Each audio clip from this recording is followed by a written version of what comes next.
इस देश के अंदर लॉकडाउन आप बेशक कीजिए, कोई आपत्ति नहीं हमें। लॉकडाउन आप 3 महीने का करिए, चाहे 300 सालों का करिए, कोई आपत्ति नहीं हमें। लेकिन साथ साथ आप ये काम भी करिए कि 3 महीने का अगर आप लॉकडाउन करेंगे तो 3 महीने का इस देश की गरीब जनता का बिजली और पानी का बिल माफ करिए। 3 महीने का उनके घर में राशन भरवाइए। 3 महीने का आप उनकी सारी बैंक की किस्तें, उनकी लोन वो दूर करवाइए। हम कोई पागल नहीं है, हमें मरने का शौक नहीं है जो सड़क पे इस देश का माइग्रेंट, इस देश का लेबर सड़क पे निकलेगा।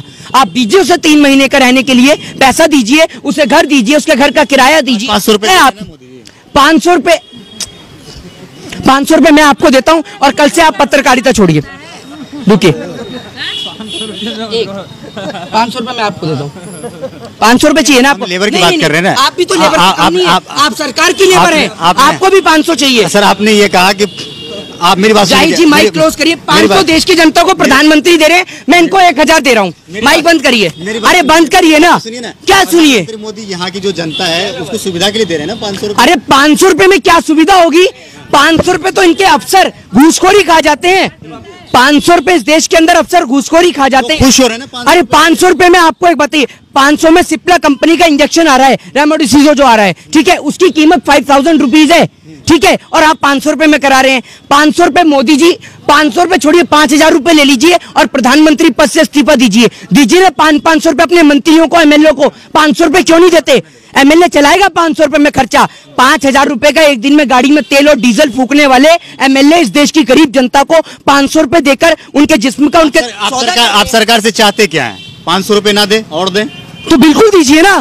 3 महीने का बिजली पानी माफ करिए अगर लॉकडाउन करते हैं। 3 देश की अर्थव्यवस्था खत्म हो जाएगी ना फिर, अगर पैसे लोगों में बांट दिया जाए तो देश की अर्थव्यवस्था। वाह, 3000 करोड़ की सरदार पटेल की मूर्ति बना दो तो देश की अर्थव्यवस्था बढ़ जाएगी, ठीक है। 10 लाख का सूट पहन लो तो देश की इकोनॉमी बढ़ जाएगी, ठीक है। और करोड़ों रुपया अपनी विदेश यात्रा पे खर्च कर दो तो देश की जीडीपी बढ़ जाएगी। कौन से स्कूल से पढ़ के आए हैं आप? लेकिन अगर गरीब जनता को दे दो तो इकोनॉमी भी गिर जाएगी, जीडीपी भी गिर जाएगी। कौन से स्कूल से पढ़े हैं? मोदी जी के स्कूल से पढ़े क्या जहाँ डिग्री नहीं मिलती? बताइए ना। या पढ़े लिखे डबल MA कर रखे हैं। हाँ, मोदी जी ने चाहिए तो आप मोदी जी, एक बात मुझे बताइए ना, आप मोदी जी के क्लासमेट थे क्या? मोदी जी के क्लासमेट थे, उनके साथ पढ़े हो क्या आप? कैसे पता आपको मोदी जी पढ़े? मोदी ने दीक्षा भी मांगी है, चाय भी बेची है। तो आप क्यों नहीं मांगते भीख? आपको मांगने से मना करा है? पूरी जनता के हाथ में तो कटोरा थमा दिया। और लेकिन आज आप ये देखिए कि मंदिर और मस्जिद के बाहर बैठने वाले लोगों को कोई भीख भी नहीं देता, क्योंकि देंगे कहां से? इन्होंने तो पूरी देश की जनता को ही भिखारी बना दिया। क्या भिखारी बना दिया? आप देख लीजिए ना क्या हालत है लोगों की, देख लीजिए क्या हालत है इस देश के लेबर की। आत्महत्या कर रहा है किसान, आत्महत्या। मोदी जी नहीं होते थे लोग तो बसते भी नहीं। क्यों? मोदी जी की वजह से क्या कर रहा है? मोदी जी की वजह से कैसे बचे हुए हैं? मोदी जी सरहद पे स्टैंड गन लेके खड़े हुए हैं या AK-47 लेके खड़े हैं? कैसे खड़े हैं बताइए? कैसे बच रहे हैं? कहां से पढ़ रहे हैं आप? बताइए ना। आपको मोदी जी की तरफ से कुछ चंदा पानी आ रहा है क्या?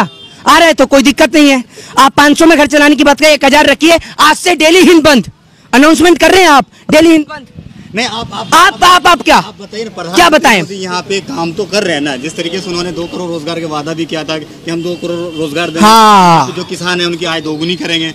हाँ, थोड़ा सा ऐसा है ना, अभी चंद्रमा जो है गंदा पड़ा हुआ है ना, ये मंगल गंदा पड़ा है, वहां पर झाड़ू लगा रहे हैं। 2 करोड़ लोगों को वहां रोजगार मिला है।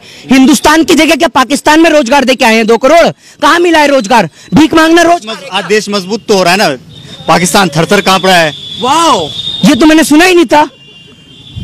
बहुत खूब, सुनिए, आप कह रहे हैं देश थर-थर कांप रहा है, ठीक है। एक बात बताइए, भारत देश के नागरिक जब ऑस्ट्रेलिया जा रहे हैं तो उनके साथ क्या हो रहा है? पता चल रहा है आपको? बताइए क्या हो रहा है? देखिए डेली कितना पढ़ा लिखा है, बताइए क्या हो रहा है? आप तो मोदी नाम हो रहा है, क्या नाम हो रहा है? देश का नाम रोशन हो रहा है। लोग दूसरे देश में जा रहे हैं, वहां पे अपना कारनामा करके दिखा रहे हैं। क्या कारनामा करके दिखा रहे हैं? कारनामा करने के लिए मोदी जी अकेले काफी हैं। देश के लोग जाते हैं तो देश के लोग, हमारे देश के अगर कोई नागरिक किसी अदर कंट्री में जाते हैं, अमेरिका जाता है तो वहाँ बाइडन वहीं फ्लाइट के बाहर खड़ा रहता है ना कि इंडिया से फूलमाला पहना के स्वागत। फक्र के साथ कहते हैं कि हमारे देश के प्रधानमंत्री मोदी है। दलाली छोड़िए, थोड़ा सा देश की ओर ध्यान दीजिए। और भारत से ऑस्ट्रेलिया जाने वाले लोगों को वहां पकड़ा जा रहा है और बंद किया जा रहा है जेल में, और आप सत्ता जी की दलाली कर रहे हैं। कोविड की वजह से तो सबको क्वारंटाइन किया जा रहा है ना। क्वारंटाइन करके जेल में कौन डालता है? आपको देखा है कभी क्वारंटाइन करके जेल में डाला जा रहा है? बताइए ना, क्या हूँ कहाँ डाला जा रहा है जेल में? बताओ। अगर कोई क्राइम करता तो क्या उसको डाले नहीं, जेल में नहीं डाले? मतलब भारत से ऑस्ट्रेलिया जाना क्राइम है? कौन सी IPC कौन से आर्टिकल के तहत है? सबको तो नहीं कर रहा ना, कोई सभी को कर रहा है। क्राइम करते हैं उसी को क्या हाँ, ना भारत टाइम्स की आपको रिपोर्ट दे दूं और ये देखो डेली कितना पड़ता है, ये पूरे देश को दिखा दूं। आप मोदी जी की इतनी भी दलाली मत करिए जरा मेरे भाई। ये देखिए ना भारत टाइम्स की रिपोर्ट है, ना भारत टाइम्स की, पढ़ लीजिए आप। कैमरा में दिखा दीजिए। कैमरा में नहीं, पहले आप पढ़ लेंगे तो पूरा देश भी पढ़ लेगा। कैमरा में दिखा लीजिए। ये देख लीजिए आप ना। आप ये नौबत आई कहाँ से? आज किसी अदर कंट्री में हमारे देश के नागरिक जाते हैं तो ये नौबत आई ये कहाँ से? नौबत इसलिए आई है क्योंकि देश के जो प्रधानमंत्री हैं वो एक शक्तिशील प्रधानमंत्री हैं, ठीक है। वो उन्हें बिरयानी पसंद है तो पाकिस्तान पहुंचते हैं, और अमेरिका में डोनाल्ड ट्रंप थे तो पहले अमेरिका पहुंच जाते हैं। तो आप ही देखिए, आप ही कह रहे हैं कि देश में विदेश में डंका बज रहा है, पापा का डंका बज रहा है, कितना तगड़ा डंका बज रहा है, आप देख ही रहे हैं डंका कितना तगड़ा बज रहा है। तो दलाली छोड़िए, देश के लोगों के लिए बात करिए। आखिरी सवाल आपका खत्म ही आखिरी सवाल। नंदीग्राम से जो है ममता बनर्जी जीत जाती है, बाद में पता चलता है कि ममता बनर्जी हार गई है। तो क्या एक नंदीग्राम सीट हारने से ममता बनर्जी की हार हो गई है? कौन कह रहा है आपसे? कोर्ट गई है वो तो। और आप ये देखिए, पहले उनको बधाई दे दी जाती है जीत की, बोल दिया जाता है आप जीत गई, फिर उसके बाद में अनाउंसमेंट करी जाती है कि वो हार गई। सेम बिहार वाला प्रोसेस, सेम बिहार वाला। तो जिम्मेदार कौन है? जिम्मेदार कौन? गलती किसकी है? नेहरू की, नेहरू की गलती है। नेहरू जी अभी है कहाँ? तो ये बीजेपी वालों से पूछो ना, बीजेपी वाले तो हर बात में नेहरू की गलती बताते हैं। तो मैंने भी बोल दिया, और आपको तो पता ही है कि मैं भी अभी स्विट्जरलैंड से आ रहा हूँ। झूठ बोल रहे हैं। क्यों? प्रधानमंत्री झूठ बोल सकते हैं, हम नहीं बोल सकते। प्रधानमंत्री है वो बोल सकते हैं कुछ भी, देश को चलाने के लिए कुछ भी बोल। प्रधान, ये मतलब झूठ से देश चल रहा है।